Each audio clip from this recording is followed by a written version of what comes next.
Afternoon, I'm Nick Gowing, and how to secure further EU unity against the Russian threat. That's the title. That confirms there's not enough unity against the Russian threat. And here's Radek Sikorski, the Polish Foreign Minister. Welcome, Radek. Hello. It's nice to see you. We do go back a long way, but I'm interviewing you in a formal capacity. So it's good to see you. Again. What we'd like to talk about in the next 28 minutes is boosting the EU defence dimension, which is tantamount to saying it's weak at the moment. Secondly, making political process in EU resilience to external pressures. And thirdly, issues still like enlargement, sanctions, and even treaty change. So that's on the agenda in the next 28 minutes, plus everything else you've written with the French and German foreign ministers recently about the challenge from Russia and the existential challenge, which was published a couple of weeks ago. Germany, France, and Poland, this moment may define our children's future.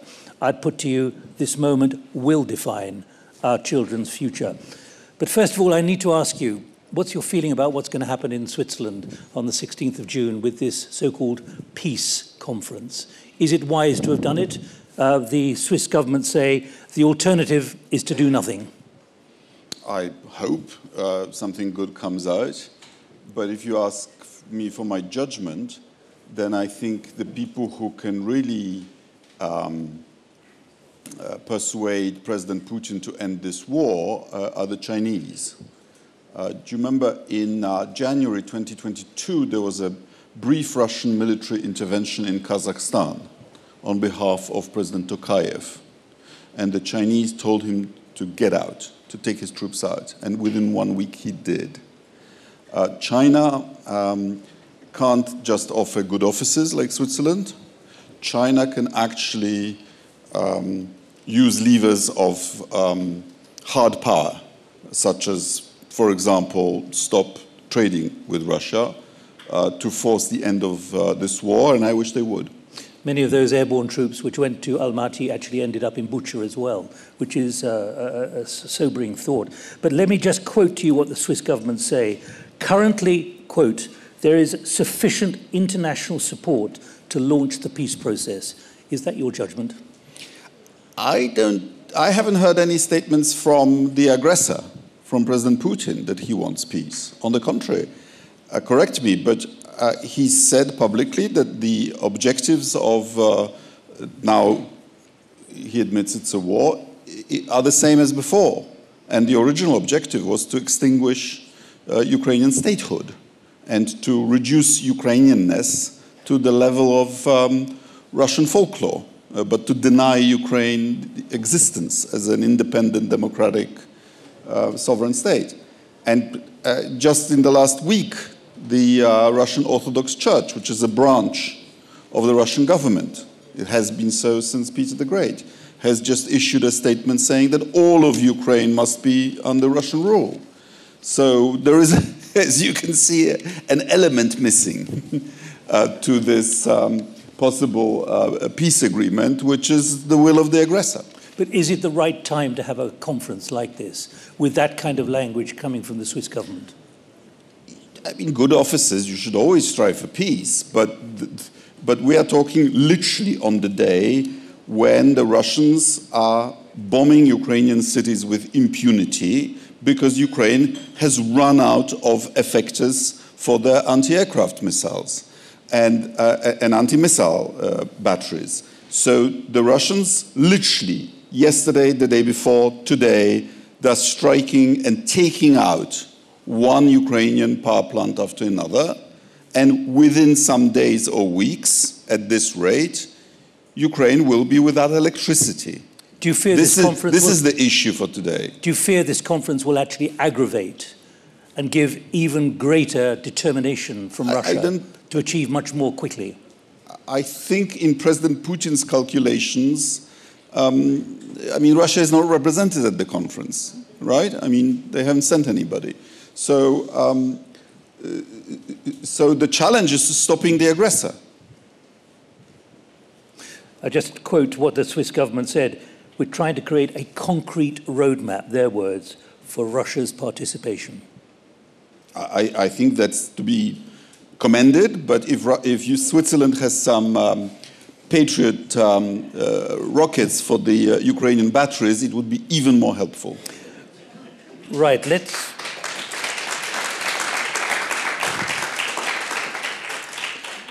let's move on to the core of what we're discussing. A number of issues come together. They converge pretty neatly, but also in a bumpy way, about EU unity against the Russian threat, because you and your French and German colleagues talk about the real danger now of complacency in understanding what Putin is doing, how he's doing, and what he's determined to do in the medium and long term.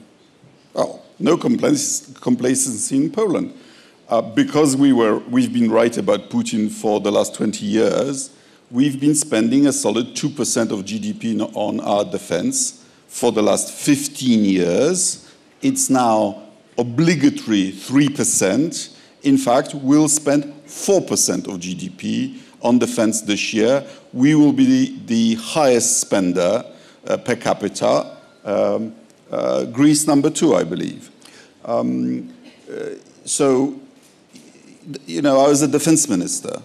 It's defense budgets are usually between 20 and 25 times bigger than foreign ministry budgets. Okay? Follow the money.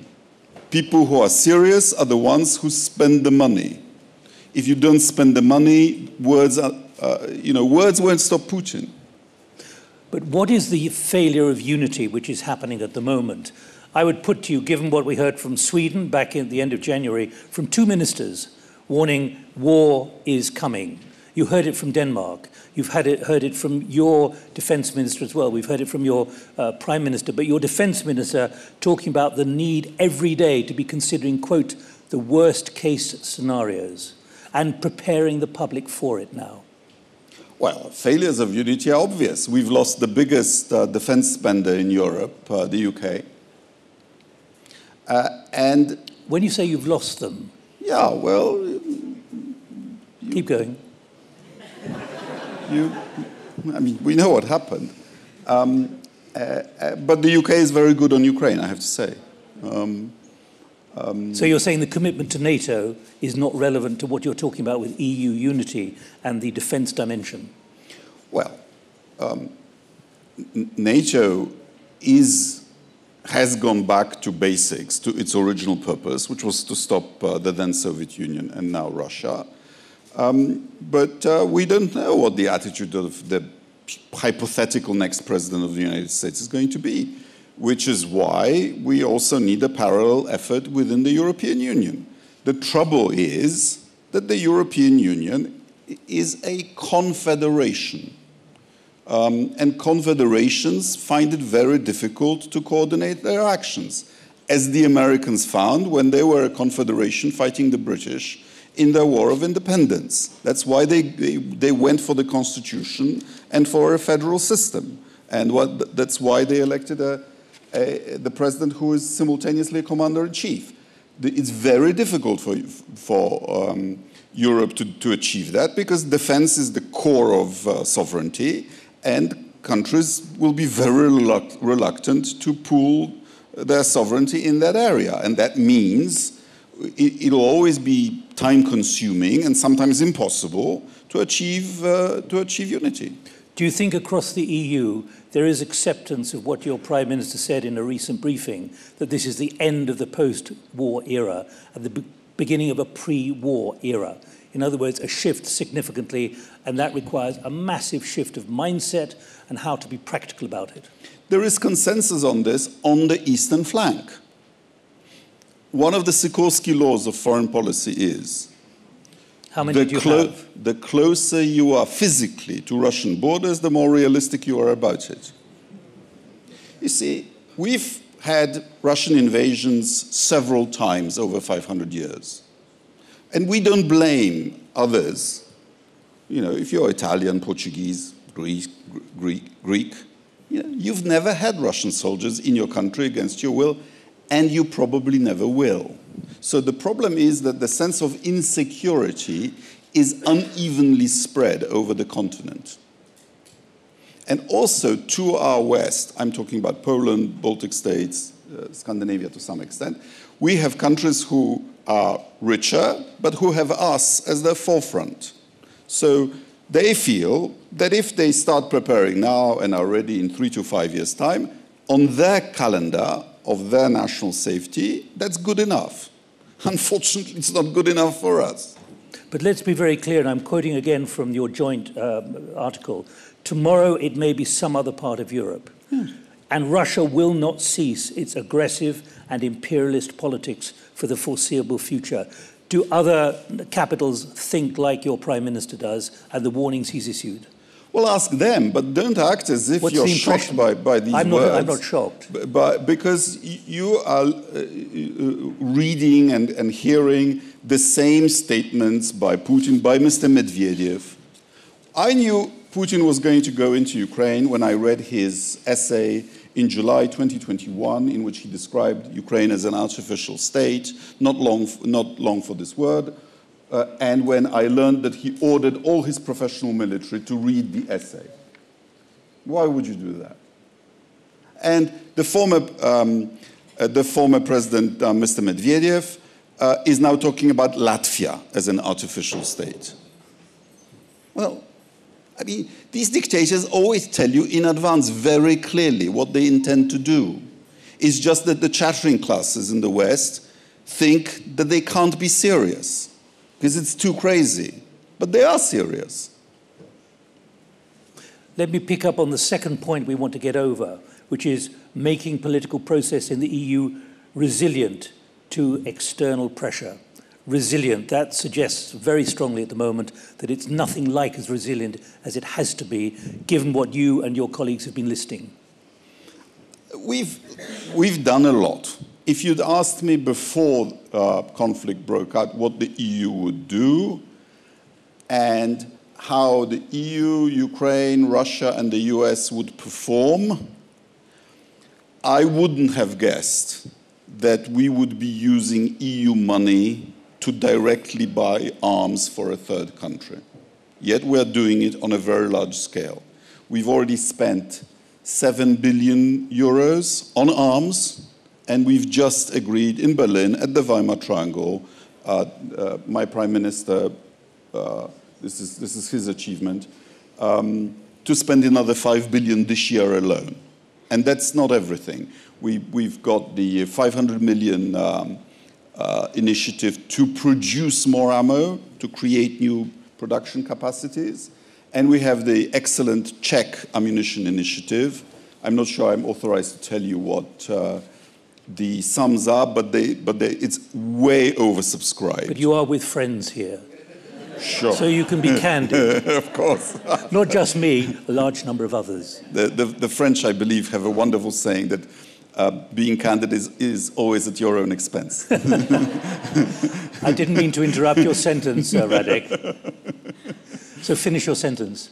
So I'm saying we've done a lot. Ukraine overperformed. If we had this conversation a week before the invasion, I would have told you, and I'm on the record, that Putin is going in. But if you'd asked me then how Ukraine would perform, I would not have said that they would do as well as they did. The miracle is that 2 years after a full-scale Russian invasion, Ukraine is still a functioning state controlling 80% of its territory, although some kind of crunch time may be coming. So Ukraine has overperformed, the EU has overperformed, the United States has overperformed, at least until August last year when they were sending the stuff to Ukraine. And Russia has underperformed by their own metrics. They thought it would be 3 days. They thought they would have a parade, a victory parade in Kiev, and they've lost half of the territory that they originally conquered. They even lost the Battle of the Black Sea to a country with no navy. They haven't even achieved air domination over Ukraine, although that's slowly changing, unfortunately. I mean, they still can't fly the way they wish, but their bombers are now approaching Ukraine, and that enables them to bomb more precisely. They go for the machine rooms of Ukrainian power plants, and I'm afraid it's successful. Let me ask you to define what you and your two fellow foreign ministers describe and define as grey zones, because Putin, as you say, sees them as an invitation to undermine territorial integrity and sovereignty, draw imaginary lines on the map, and ultimately use military force. When you talk about grey zones and the weaknesses still of the EU, what gaps still have to be filled? Look, you say weaknesses of the EU, but actually defending our territory against Russian aggression is a NATO task. You know, let's talk about the West as a whole, because we're not doing that great. Russia has used the loopholes in our information space. Look, I think I was telling you actually for years, why are we allowing Russia Today or Sputnik to broadcast on our, why do they have licenses in Britain, in the United States, in Germany, just to pump out Kremlin propaganda, with the majority of their viewers not even knowing that RT stands for Russia Today? They thought it was just another kind of Fox. And so they were able to create a whole generation of misinformed people about the nature of Putinism. Why were we tolerating Russian interferences in our election campaigns? I mean, you in Britain, during your Brexit referendum, your Home Secretary, the future Prime Minister, was told by MI5 that the pro-Brexit campaign was getting Russian money, that people were being offered gold deals for helping to do Brexit. And nothing was done because it would be too political. Well, you have the result now. And we need to guard our democracy, our institutions, our information space against this foreign aggression. I share your view. Right, good. What about capability gap? I've written about it like you have as well. I mean, for someone who used to be a broadcaster, that was a real challenge of the information which was coming out, but the Russians have always been very good at that in various ways. But let me keep pressing you on capability gaps, again, which you define with your French and German colleagues, about what has to be filled. In other words, we're talking about EU unity, we're talking about EU capability, we're talking about EU dimensions. You focus on the EU, but I'll tell you again, resisting Russian aggression is not EU's primary job. The EU was not created as a military alliance. The EU is only now belatedly discussing about possibly creating something serious in the defense area. But that is not the EU's primary raison d'etre. So let's talk about the West as a whole. Fair enough. And we do have huge capability gaps. We all geared up for expeditionary warfare, right? So we've neglected traditional territorial defense. Yeah. Poland signed up to CFE Treaty, Conventional Forces Europe Treaty, under which we destroyed thousands of tanks, thousands of perfectly good howitzers, millions of pieces of ammunition, which would now come in very handy. And the Russians just moved them east of the Urals, and now they're now refurbishing them and bringing them back in. We all thought that Kantian eternal peace, well, we didn't. We knew, you did in Western Europe. We knew that the historical window of opportunity to join NATO would not last forever, which is why we were so determined to do it in 1999. Okay, you don't want always to talk about the EU, but this is in the title, and that's why at the moment I'm pressing it, about the EU's capability to unite on much of what is happening, and given the seriousness of what is developing, particularly with the military-industrial complex in Russia, working 24/7, 3 shifts a day, etc., producing new systems, replacing tanks, new bombs, etc.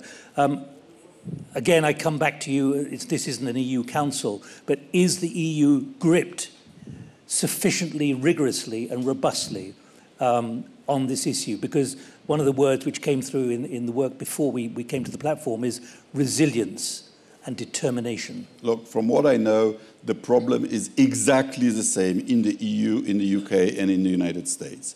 That for the first year of the war, we did not write the long-term contracts for our defense companies to increase ammunition production or give them money to pay for the production lines, even if they were to stay idle in the medium term.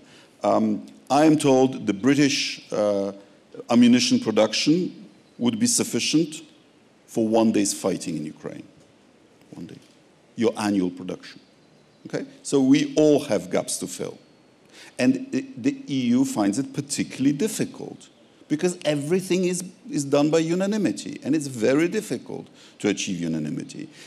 This is actually a British advantage, that you can do things fast, and you did the right thing at the beginning of the war. You sent the Ukrainians the NLAW anti-tank missiles. Good. You gave a good example for others in Western Europe to do the right thing.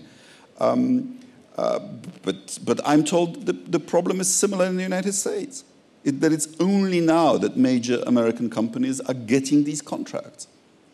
I'm not here to speak for the British government, even though you point your finger at me as a Brit. So I hear what you're saying and I don't disagree. But give us an update on where the Czech acquisition of shells is getting to in terms of scale versus the Russian output at the moment. All right, I'll try to say as much as I can. We promised the Ukrainians about a year ago that they would get 1 million shells by about now. And I'm told that if you add up what we've given them and what they were able to buy with our money, that's more or less happened. And I believe the Czech initiative will produce from new contracts starting in June something comparable. But that's to compare with Russian production of between 2 and 3 million per annum. So even though, as the West, we are 20 times richer than Russia, they have mobilized their resources in a more disciplined way. Just over a day ago, up on that screen, President Zelensky was speaking to us. And towards the end, he said very clearly, we're now in danger of, quote, losing the whole state. Is that something that permeates the NATO capitals, the European Union capitals, a realization of just how profoundly challenging and threatening this is now to the integrity of Ukraine as a state? That's what Zelensky said yesterday. I can't speak for other governments, but in Poland, that's how we think about it, that Ukraine is fighting for its life. And that's why we, as a frontline state, we would be next. And even so, we have now sent Ukraine 45 military packages of assistance. We are giving them the most we can. If everybody did similarly, Ukraine would be in a much better position. Now project forward. I mean, I remember hearing after the invasion that it was very clear what Putin was going to do because the blood transfusion services within Russia stepped up significantly. And that was a sign that this was more than an exercise. And he brought them to the front line. Exactly that.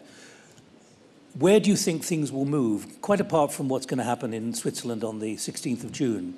How fast do you think things are going to move now, given the assertiveness of Russian forces, the success of Russian forces, what he appears to be determined to do in the east of Ukraine, and the inability at the moment, certainly without new conscription laws and training, of the Ukrainians to actually respond effectively militarily with a force whose average age is 42?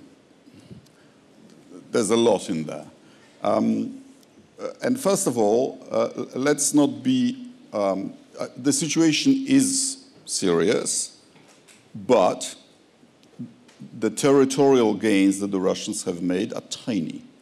And these Pyrrhic victories over Bakhmut and Avdiivka were bought at a huge cost in the soldiers' lives. And of course we know that the Russian pain level is higher than ours because their respect for their citizens' lives seems to be much less. But serious Western estimates are of Russian losses in the region of 155,000, 160,000 dead, which is to say more than 10 times what the Soviet Union lost in Afghanistan over 10 years.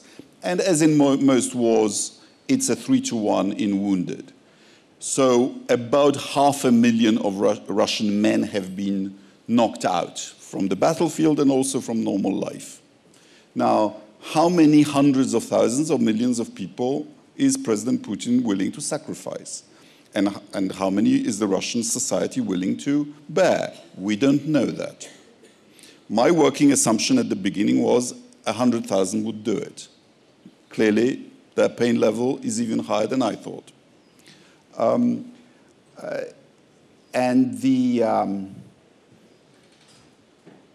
the question is whether this war will be decided on the battlefield or in the economic sphere. On the whole, wars are decided by production capacities, not by tactical engagements. The first year of the war was very unusual in that Russia made money on it, because the prices of oil and gas spiked so much that actually income to the Russian state increased. But it's not so anymore. Russia has lost, probably for good, its most lucrative market for oil and gas, which was Europe. What it sells to India and China is at a huge discount. And don't be fooled by the GDP statistics. When Russia says our GDP has grown by 2%, that doesn't mean that the Russian economy is not doing really badly. When you don't make a car, which will last you 10 or 20 years, but you make a tank, which will be destroyed in a couple of weeks on the battlefield, your GDP has risen, because economic activity has risen. The tank is more expensive, but you're destroying the wealth of your country. The Russians have already spent half of their national reserve budget, and within 2 or 3 years, they'll have serious economic difficulties. So the question is, who will outlast whom? And of course, Ukraine cannot outlast Russia without our help, which is why our help is absolutely vital. And the European Union, which you like to examine, has actually contributed twice as much to Ukraine as the United States. Twice. We think, at about 160 billion euros, and the United States, we think, is half that.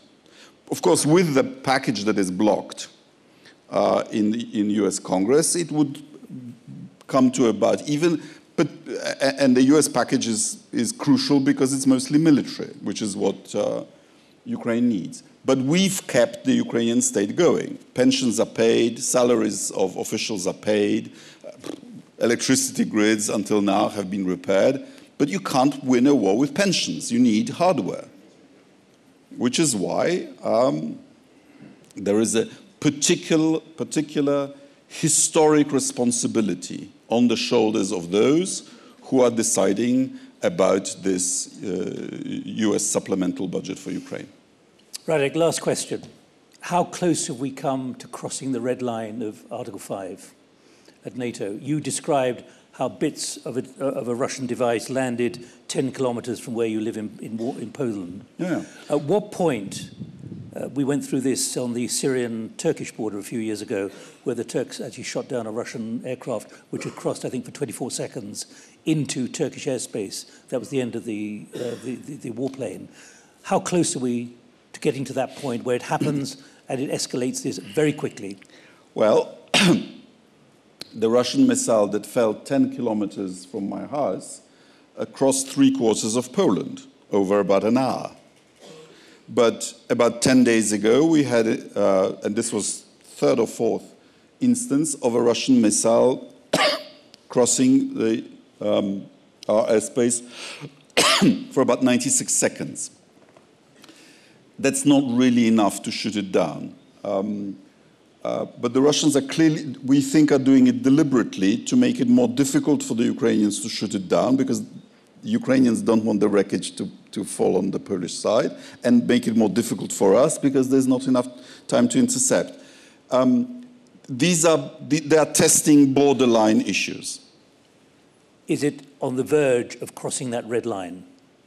Well, we won't do it because we are a defensive military alliance. And the best evidence of this, and the best refutation of all these crazy Putin demagoguery about how he had to invade because of NATO is that he has removed almost all the Russian troops from the Kaliningrad exclave between Poland and Lithuania, from along the Baltic states, and from the Finnish border. In other words, he is absolutely confident that we are not going to use the distraction that he has to attack Russia, because he knows we are not in the business of attacking anybody. Radek Sikorski, thank you very much indeed. Thank you.